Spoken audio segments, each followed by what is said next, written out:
சகோதர சகோதரி உங்களிடமும் நான் பாவியினை ஏற்றுக்கொள்கின்றேன். ஏனெனில் சிந்தனையாலும் சொல்லாலும் செயலாலும் கடமையில் தவறியதாலும் பாவங்கள் பல செய்தேன். என் பாவமே என் பாவமே என் பெரும்பாவமே. ஆகையால் எப்பொழுதும் கன்னியான புனித மரியாவையும் வானதூதர் புனிதர் அனைவரையும் சகோதர சகோதரர்களையும் களையும் நாம் இறைவனாகிய ஆண்டவரிடம் எனக்காக வேண்டிக் கொள்ள மன்றாடுகின்றேன். எல்லாம் இறைவனமிதிரகமைத்து பாவங்களை மன்னித்து நிலை வாழ்வு களைத்து செல்வாராக. ஆமென்.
இவ்வாறு எங்களை படைத்து வழி நடத்துகிற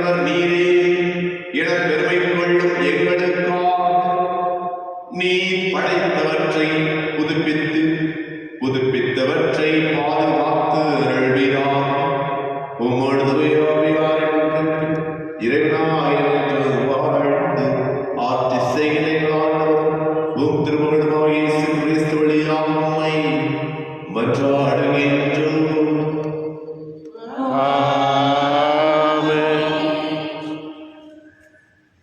எண்ணிக்கை நூலிலிருந்து வாசகம்.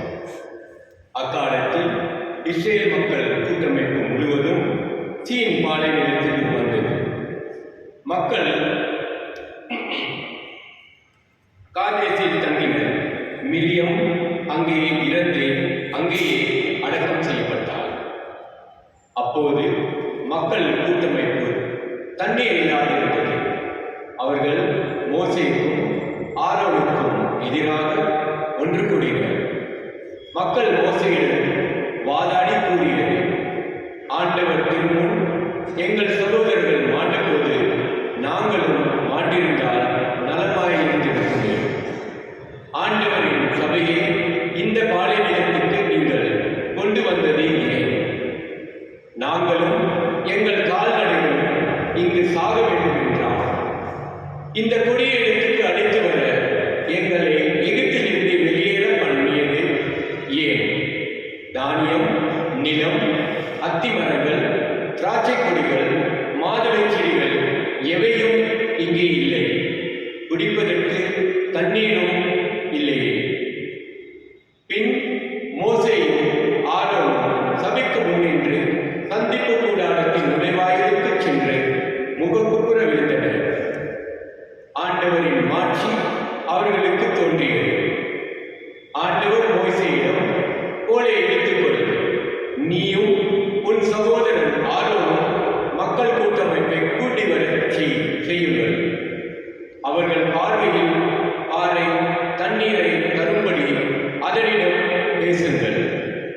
இவ்வாறு அவர்களுக்காக பாறையிடமிருந்து நீங்கள் தண்ணீர் பெறுவீர்கள்.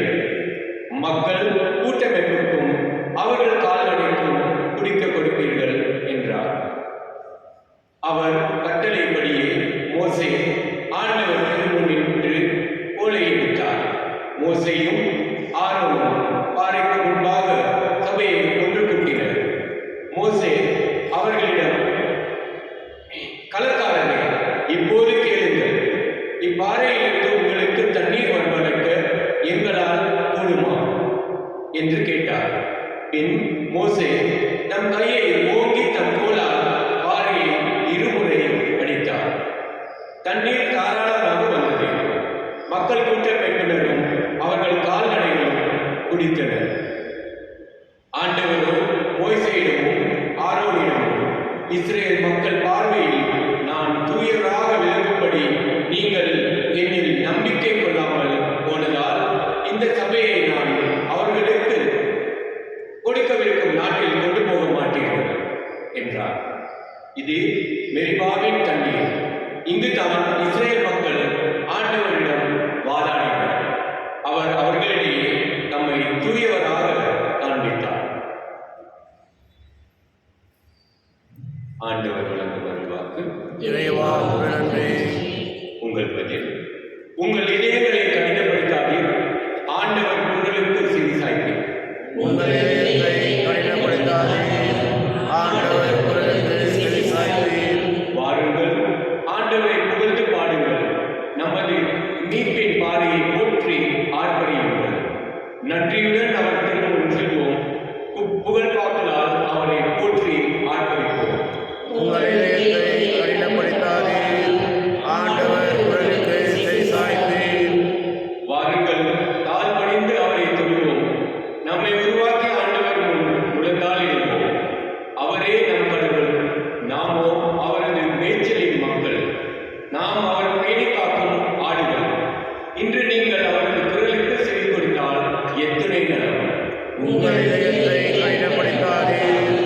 ஆண்டவர் குரலுக்கு செவி சாய்ப்பீர். அன்று மெரிபாவிலும் பாலை நிலத்தில் மாசாவிலும் செய்தது போல் உங்கள் இதயத்தை கடினப்படுத்திக் கொள்ளாதீர்கள். அங்கே உங்கள் மூதாதையர் என்னை சோதித்தனர். என் செயல்களை கண்டித்தும் என்னை சோதித்து பார்த்தனர். உங்கள் இதயத்தை கடினப்படுத்தாதீர். ஆண்டவர் குரலுக்கு செவி சாய்ப்பீர். அனைவரும்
பகுதிக்கு சென்றார். அவர் தம் சீடரை நோக்கி, மானிடமகன் யார் என்று மக்கள் கூட்டம் சொல்லுகிறார்கள் என்று கேட்டார். அதற்கு அவர்கள், சிலர் திருமுழுக்கு யோவான் எனவும், வேறு சிலர் எலியா எனவும், மற்றும் சிலர் எரேமியா அல்லது பிற இறைவாக்கினர்கள் ஒருவர் என்றும் சொல்கின்றனர் என்றார்கள். ஆனால் நீங்கள் நான் யார் என சொல்கிறீர்கள் என்று அவர் கேட்டார். சீமோன் பேதுரு மறுமொழியாக, நீர் மெசியா, வாழும் கடவுளின் மகன் என்று உரைத்தார். அதற்கு இயேசு, யோனாவின் மகனான சீமோனே, நீ பெயர் பெற்றவர். ஏனெனில் எந்த மனிதரும் இதை உனக்கு வெளிப்படுத்தவில்லை, மாறாக விண்ணகத்தில் உள்ள என் தந்தையே வெளிப்படுத்தியுள்ளார். எனவே நான் உனக்கு கூறுகிறேன், உன் பெயர் பேதுரு. இந்த பாறையின் மேல் என் திருச்சபையை கட்டுவேன். பாதாளத்தின் வாயில்கள் அதன் மேல் வெற்றி கொள்ளா. விண்ணரசின் திறவுகோல்களை நான் உன்னிடம் தருவேன். மண்ணுலகில் நீ தடை செய்வது விண்ணுலகிலும் தடை செய்யப்படும். மண்ணுலகில் நீ அனுமதிப்பது விண்ணுலகிலும் அனுமதிக்கப்படும் என்றார். பின்னர் தாம் மெசியா என்பதை எவரிடம் சொல்ல வேண்டாம் என்று இயேசு சீடரிடம் கண்டிப்பாக கூறினார். இயேசு தாம் எருசலேமுக்கு போய் மூப்பர்கள், தலைமை குருக்கள், மறைநூல் அறிஞர்கள் ஆகியோரால் பலவாறு துன்பப்படவும், கொலை செய்யப்படவும், 3ஆம் நாள் உயிருடன் எழுப்பப்படவும் வேண்டும் என்பதை தம் சீடருக்கு அந்நேரம் முதல் எடுத்துரைக்க தொடங்கினார். பேதுரு அவரை தனியே அழைத்து கடிந்து கொண்டு, ஆண்டவரே, இது வேண்டாம், இப்படி உமக்கு நடக்கவே கூடாது என்றார். ஆனால் இயேசு பேதுருவை திரும்பி பார்த்து, என் கண்முன் நில்லாதே சாத்தானே, நீ எனக்கு தடையாயிருக்கிறாய். ஏனெனில் நீ கடவுளுக்கு ஏற்றவை பற்றி எண்ணாமல் மனிதருக்கு ஏற்றவை பற்றியே எண்ணுகிறாய் என்றார். ஆண்டவரின் அருள்வாக்கு. கிறிஸ்துவே உமக்கு புகழ். ஆண்டவரே இயேசு கிறிஸ்துவில் மிகவும் பிரியமுள்ள சகோதர சகோதரிகளே, இந்த இறை வார்த்தையானது ஆண்டவருடைய சித்தத்தின்படி இந்த உலகத்தில் வாழ்வது எவ்வாறு இருக்க முடியும், எவ்வாறு வாழ முடியும் என்பதை கற்றுக் கொடுத்துக் கொண்டிருக்கிறது. இன்றைய முதல் வாசகத்தில் இஸ்ரேல் மக்கள் மெரிபாவில் தண்ணீரை கண்டு அவர்கள் பெரிய ஆசீர்வாதத்தை முதல் வாசகம் தெளிவுபடுத்துகிறது. ஆனால் மோசே கடவுளுடைய வார்த்தைக்கு கீழ்ப்படியாமல் வாழ்வதை, அது மோசே கானான் தேசத்துக்கு செல்லாமல் இருக்க அல்லது தடையாக இருக்கின்ற ஒரு காரியமாகவும் இங்கு இருக்கிறது. என்ன காரியம்? மோசே கடவுளுடைய காரியத்தில் போகல. என்ன காரணம்? கோபப்பட்டு கல்லல என்ன சொன்னாரு? கோபப்பட்டு அடிச்சாரு. அது ஒரு பெரிய தவறாக, அது பெரிய தவறா சின்ன தவறா? சின்ன தவறு இல்லையா? பாவம் மோசே என்ன பண்ணாரு பாருங்க, மக்கள் அழுதுகிட்டே இருக்கிறாங்க, தண்ணி இல்லை தண்ணி இல்லாமல் சாப்பிடிக்க போறீங்க சொன்னேன். மோசே வழக்கம் போல கடவுளிடம் முறையிட்டாரு. கடவுள் மிக தெளிவாக சொல்லிட்டாரு, அந்த பாறையோட என்ன செய்யணும்? பேசு, பாறையோட பேசு, அது தண்ணி வரும். மோசை சின்ன கலக்கம், பாறையில பேசினா தண்ணி வருவோம்ப்பா, அதே வரப்போகுது மனுஷன் பேபி நான் எடுத்துக்கிட்டது. மேபி அவர்களுடைய சின்ன கலக்கம், தண்ணீர்ல பேசு, பாறையில பேசினா தண்ணியாக வராது. மக்கள் அடிச்சு பிடிச்சு நிற்கிறாங்க. சில நேரம் சில இடத்துல போனோம் அப்படின்னு ஏதாவது கொடுத்தோம் அப்படின்னா, இப்போ நல்ல எக்ஸாம்பிள் கொடுக்குறேன் அப்படின்னா, திருவிழா சமயம் டேரனி சேப்பல் இருக்கிறாங்க, சிமெண்ட் லைன் இருக்கு இல்லையா? அப்போ எண்ணெய் மந்திரிச்சு கொடுக்கும்போது திருப்பலிலாம் முடியும் போது நல்லா அமைதியாக இருந்தாங்க. ஆனால் எண்ணெய் மந்திரிச்சு கொடுக்க உடனே கூட்டம், அப்படி ஒரு கூட்டம் கொடுக்கணும் மொத்தமா. அப்பவும் சொல்றோம் ஒரே நமக்கு எல்லாருக்கும் கிடைக்கும். அப்போ மக்களுடைய பொறுமை இல்லாத காரணத்தினால், கொஞ்சம் பொறுமையோடு வர காரணம் இல்லாம என்ன பண்றாங்க, அடிச்சு பிடிச்சு முண்டி மோதி அது எல்லாருக்கும் கிடைக்காம ஆயிடுச்சு. இப்போ அதே மாதிரி நடக்குது. மக்கள் ஒரே கூச்சல், தண்ணி வேணும் அந்த சாப கூட்டம் வச்சிங்களா அப்படின்னு சொல்லிட்டு மோசைட்ட ஒரே கூச்சல். மோசை பொறுமை இழந்தார். கடவுள் சொல்ற வார்த்தை என்ன செய்யல, மறக்கிறார். பொறுமை இழக்கிறாரு. கடவுள் சொல்ற வார்த்தை மறக்கிறாரு. மறந்த உடனே கையெழுத்துக்க வச்சு நம்ம செஞ்சுறாரு. பேசும்போது அடிக்கிறார். அடிச்ச உடனே தண்ணி வந்துச்சு. கடவுளுடைய வார்த்தையின்படி மாறிலிருந்து தண்ணி வந்துச்சு. ஆனா கடைசி இன்னைக்கு முதல் வாசகத்தை நல்லா கவனிச்சு பார்த்தோம் அப்படின்னா கடவுளுடைய வார்த்தைகள் தரப்படும். நீங்க எல்லாருமே கடவுளுடைய சிகரத்தை கடவுளுடைய வார்த்தையை மறந்துறீங்க. அதனால நீங்க என்ன செய்ய மாட்டீங்க, நான் படுக்கப்பட்ட இடத்திற்கு நீங்க என்ன செய்ய மாட்டீங்க, போக மாட்டீங்க. அதுதான் நடந்துச்சு பாருங்க. சில நேரம் கடவுளோடு நம்ம இணைஞ்சிருப்போம், ரொம்ப சந்தோஷமா இருப்போம். சில கஷ்டங்கள் அல்லது வீட்டுல குழப்பங்கள் அல்லது கடன் பிரச்சனை அதுல வருகின்ற பொழுது நம்முடைய எண்ணத்தின்படி சில நேரம் செயல்படும். நாம் தேர்ந்தெடுக்கின்ற ஆற்றல்கள் சில நேரம் நம்முடைய கடவுளுடைய திட்டமாக இருக்காது. பொறுமையை நம்முடைய சில நேரம் சொல்லலாம், நான் கோவப்பட்டேன், அதனால நான் என்ன பேசுறேன் எனக்கு தெரியாம பேசிட்டேன், அதனால காயப்படுறது யாரு, நீங்களா மத்தவங்களா? உங்களுடைய கோபத்தினால காயப்படுறது யாரு, நீங்களா மத்தவங்களா? நீங்களும் ரெண்டு பேருமே காயப்படுவாங்க. இப்ப அதுதான் இன்னைக்கு வாசம் நடக்கிறது. அதே போல இன்னைக்கு திருப்பாடல் ஆசிரியர்கள் தெளிவாக சொல்லிட்டார், உங்கள் இதயத்தை கடினப்படுத்தாதே, ஆண்டவர் குரலுக்கு செய்யணும், செவி சாயும். திருப்பத்தில் வந்துதான் கடவுளுடைய வார்த்தைக்கு செவி சாயும். உங்கள் இதயத்தை கடினப்படுத்தாதீர்கள். நாம் கடவுளுடைய வார்த்தையை செவி சாய்க்கின்றோமா அல்லது இஸ்ரேல் மக்களை போல கடவுள் நம்முடைய இதயத்தை கல்லாக்கி கொண்டிருக்கின்றோமா, கடினப்படுத்திக் கொண்டு கடவுளுடைய வார்த்தையை செவி சாய்க்காமல் இருக்கின்றோமா? சற்று நாம சிந்தித்து பார்ப்போம். அதே போல இந்த நற்செய்தி வாசகத்தில் வருகின்ற பொழுது நற்செய்தி வாசகத்திலேயும் முதலாவதாக ஆண்டவர் இயேசு கிறிஸ்து தன்னுடைய சீடர்கள் கேட்கின்றார், நான் யார் என்று மக்கள் சொல்லுகின்றார்கள். அப்போது அவர்கள் கிடைத்த சிலர் இறைவாக்கினரிடமும், சிலர் எலியாவிடமும், சிலர் எரேமியாவிடமும் கூறுகின்றார்கள், அல்லது சிலர் திருமுழுக்கு யோவானிடமும் கூறுகின்றனர். உடனே மற்றவங்களுக்கெல்லாம் சொல்லப்பட்டு, நீங்க என் கூட இருந்தீங்க, நான் எங்க சென்றாலும் நான் செய்கின்ற அர்த்தத்தை கூட இருந்து பார்த்தீர்கள், நீங்க நாம் யார் என்று சொல்கிறீர்கள் என்று கேட்ட உடனே பேதுருடைய முதல் வார்த்தை இருந்துச்சு, ஆண்டவரே நீ மெசியா, வாழும் கடவுளின் மகன்.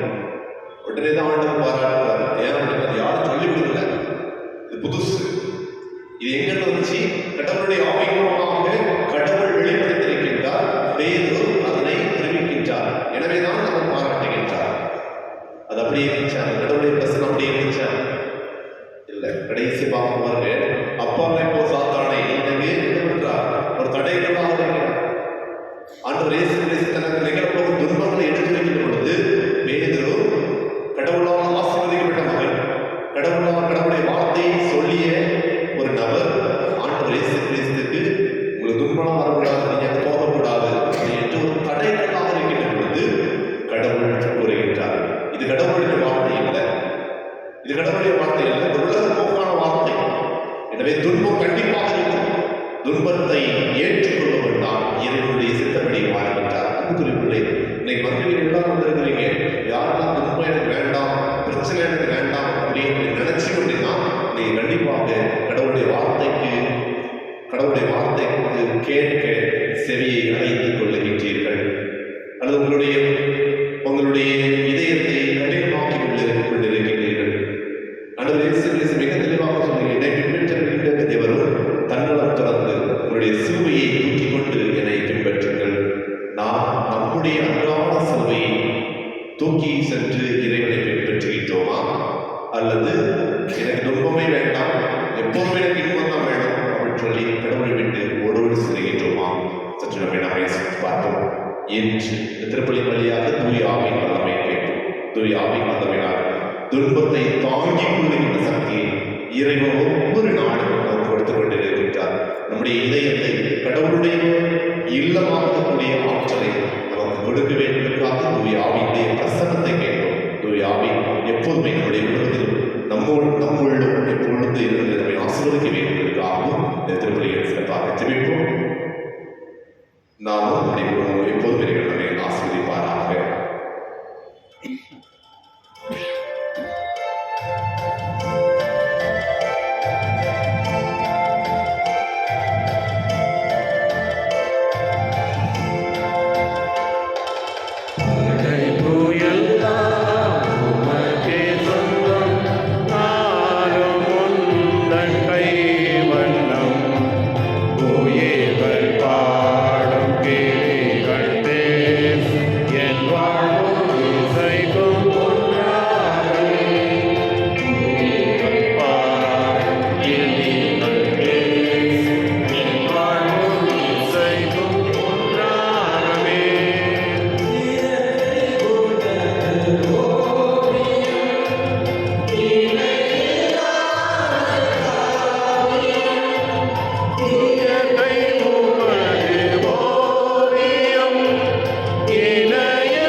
ஆண்டவர் தமது பெயரின் புகழ்ச்சிக்காகவும் ஆட்சிக்காகவும் நமது நன்மைக்காகவும் புனித திரு அவை எனக்கு நலனுக்காகவும் உமது கையில் இருந்தபடி ஏற்றுக் கொள்வாராக.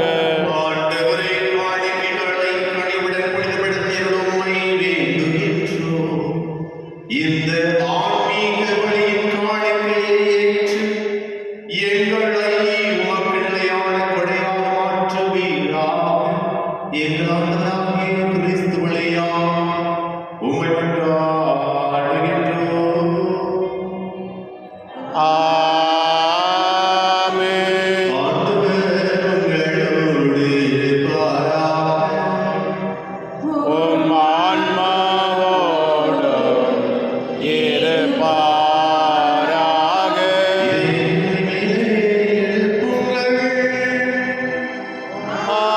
ஆண்டவரிடம் எழுப்பியுள்ளோம்.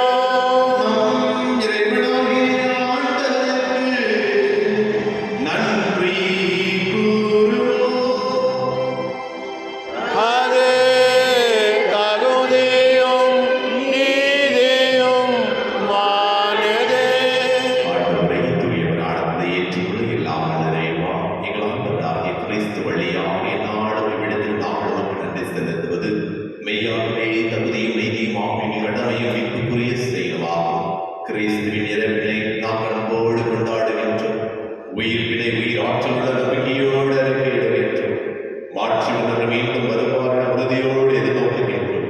ஆகவே புனிதருமானவர் அனைவரோடும் சேர்ந்து நாங்கள் உண்மை புகழ்ந்தேத்தி முடிவின்றி சொல்வதாவது: தூயவர் தூயவர் தூயவர் வான்படைகளின் கடவுளாம் ஆண்டவர். விண்ணகமும் மண்ணகமும் உமது மாட்சியால் நிறைந்துள்ளன.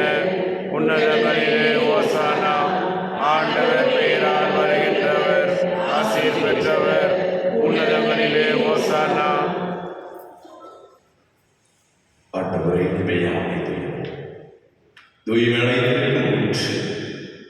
ஆகவே உம்முடைய ஆவியை பொழிந்து இக்காணிக்கைகளை தூய்மைப்படுத்த வேண்டும் என்று இவ்வாறு எங்கள் ஆண்டவர் இயேசு கிறிஸ்துவின் உடலும் இரத்தமுமாக எங்களுக்கு மாறுவதாக.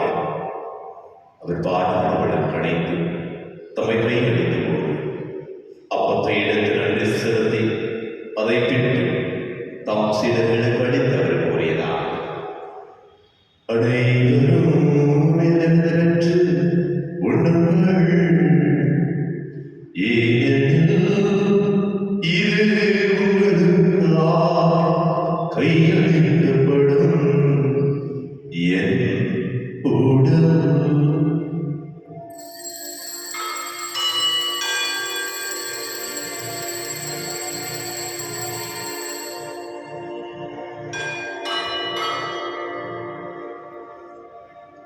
அவருடைய கிண்ணத்தை எடுத்து மீண்டும் அவர் நன்றி கூறி தாம் சீடர்களுக்கு அழைத்து கூறியதாவது, அனைவரும் இதிலிருந்து பெற்று பருகுங்கள், ஏனெனில் இது புதிய நிலையான உடன்படிக்கைக்குரிய என் ரத்தத்தின் கிண்ணம். இது பாவ மன்னிப்புக்கென்று உங்களுக்காகவும் பலருக்காகவும் சிந்தப்படும். இதை நினைவாக செய்யுங்கள்.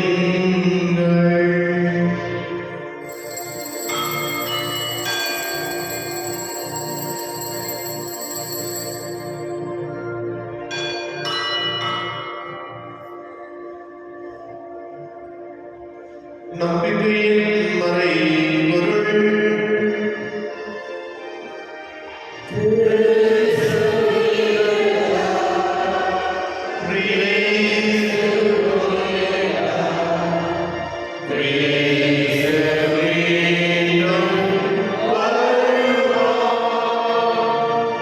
ஆகவே ஆண்டவரே, நாங்கள் கிறிஸ்துவின் இறப்பினையும் உயிர்ப்பினையும் நினைவு கூர்ந்து வாழ்வதும் அப்பத்தையும் மீட்பு அளிக்கும் கிணற்றில் பகிர்கின்றோம்.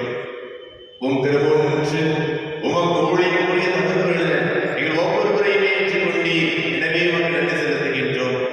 மேலும் கிறிஸ்துவின் உடலிலும் ரத்தத்திலும் பங்குகளும் எங்கள் அனைவரையும் தூய ஆவியால் ஒன்று சேர்க்க வேண்டும் என உம்மை தாழ்மையுடன் கொண்டாடுகின்றோம். ஆண்டவரே, உலகிற்கு வரவிருக்கும் திருவிழாவில் கூர்ந்தரிடம் எங்கள் திருத்தந்தை 14ஆம் லியோ, எங்கள் ஆயர் பீட்டர், எங்கள் துணை ஆயர் சுசினார் மாரகரா சதீஷ், எல்லா தமிழர் ஆகிய அனைவரோடு உமது திரு அவை அன்பில் நிறைவேற செய்திடும். மேலும் உயிர்த்தெழும் எதிர்நோக்குடன் துயில் கொள்ளும் எங்கள் சகோதர சகோதரிகளையும் இறந்தோர் அனைவரையும் நினைவு கூர்ந்து உமது திருமுக வழியினுள் ஏற்றருளும். ஆண்டவரே, எங்கள் அனைவர் மீது இரக்கமாயிரும்.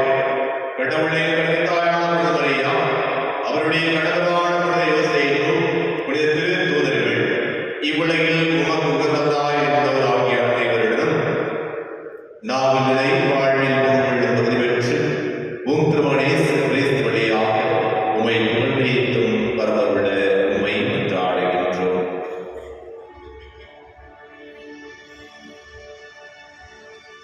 இவர் வழியாக இவருடைய எல்லாம் வல்ல இறைவனாகிய தந்தையே, தூய ஆவியாரின் எல்லா புகழும் ஆட்சியும் என்றும் உமக்கு உரியதே.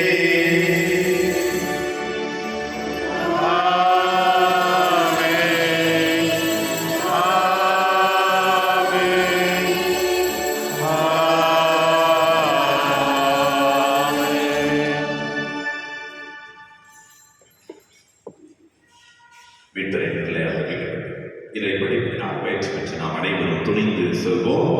வீட்டுகளில் இருக்கிற எங்கள் தந்தையே, உமது பெயர் தூயதென போற்ற பெறுக, உமது ஆட்சி வருக, உமது திருவிழாம் விண்ணுலகில் நிறைவேறுவது போல மண்ணுலகிலும் நிறைவேறுக. எங்கள் அன்றாட உணவை இன்று எங்களுக்கு தாரும். எங்களுக்கு எதிராக குற்றம் செய்வோரை நாங்கள் மன்னிப்பது போல எங்கள் குற்றங்களை மன்னியும். எங்களை சோதனைக்கு உட்படுத்தாதையும், தீமையிலிருந்து எங்களை விடுவித்தள்ளும்.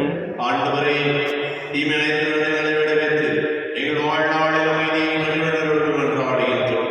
உமது இரக்கத்தின் உதவியால் நாங்கள் பாவத்திலிருந்தே போரிடுவதை பெற்று யாதொரு கலக்கமும் இருக்குமாக நாங்கள் நோக்கிற்கு பெறுவதற்காக இமைப்பாக இயேசு கிறிஸ்துவின் வருகைக்காகவும்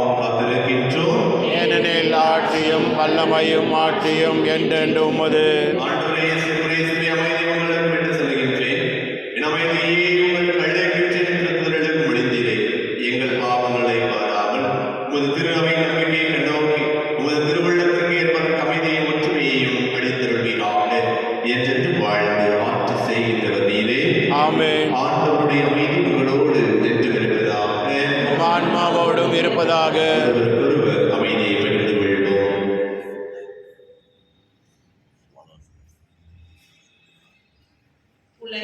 பாவம் போக்கும் இருளின் சமரியே, எம்மேல் இரக்கம் வையும்.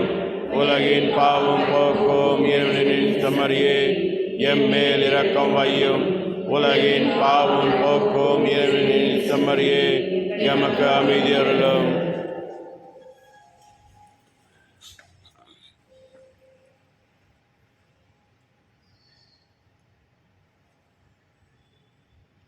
இதோ இறைவனின் சிலை. இதோ உலகின் பாவங்களை போக்குபவர். சிலையிலிருந்து அழைப்பு பெற்ற நாம் அனைவரும் பெயர் பெற்றோர். இன்னாண்டவரே, நீரிருத்தருள நான் தகுதியற்றவன்.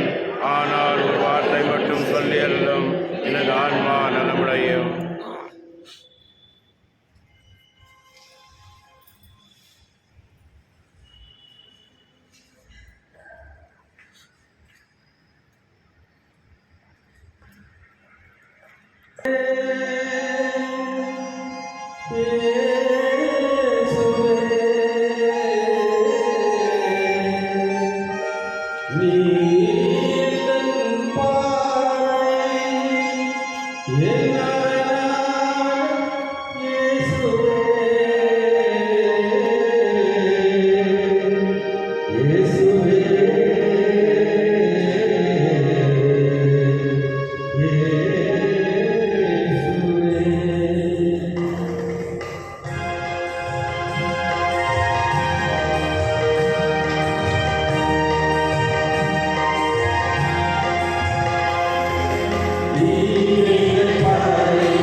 நற்செய்தியுடைய நானும் மறந்திருக்கும் நல்லோராய் எம்மை மாற்றுவீராக. மீட்பின் யூதி கொண்டாட்டம் மற்றும் என் பங்கின் யூதி கொண்டாட்டம் ஆகியவற்றில் அருளும் ஆசையும் விண்ணக செல்வங்கள் மீதான உண்மையான நாட்டத்தை எம்மை தூண்டி எழுப்புவதாக. என் பங்கின் பாதுகாவலராக மீட்பர் இயேசுவின் தூய்மை மிகு இதயத்திலிருந்து வருகின்ற மகிழ்ச்சியையும் அமைதியையும் படைப்படைத்திருக்கும் பகிர்ந்து கொடுக்கக்கூடிய திருத்தூதர்களாக எம்மை மாற்றுவீராக. எல்லா ஆட்சியும் புகழும் ஆராதனையும் உமக்கே உரித்தாகுக. ஆமென். வாழ்வுதலும் உணவுடாடே என்கிறார் ஆண்டவர். என்னிடம் வருபவருக்கு பசியே இராது, என்னிடம் நம்பிக்கை கொண்டிருப்பவருக்கு என்றுமே தாகம் இராது. நன்றி கூறி மன்றாடுவோம். ஆண்டவரே, கொடையால் புதுப்பிக்க பெற்ற நாங்கள் உமது முடிவில்லாத ஆவியையும் உடல் நெருப்பையும் பெற்றுக்கொள்ள செய்தருளும். எங்களை என்றும் கண்ணீருடன் காக்க தவறாத நீர் நிலையான மீட்புக்கு எங்களை தகுதியுள்ளவர்கள் ஆக்குவீராக. எங்கள் ஆண்டவராகிய கிறிஸ்து வழியாக உம்மை மன்றாடுகின்றோம். ஆமென். ஆண்டவர் உங்களோடு இருப்பாராக. உம் ஆன்மாவோடும் இருப்பாராக. தந்தை மகன் தூய ஆவியார் உங்களை உங்கள் குடும்பத்தை உங்கள்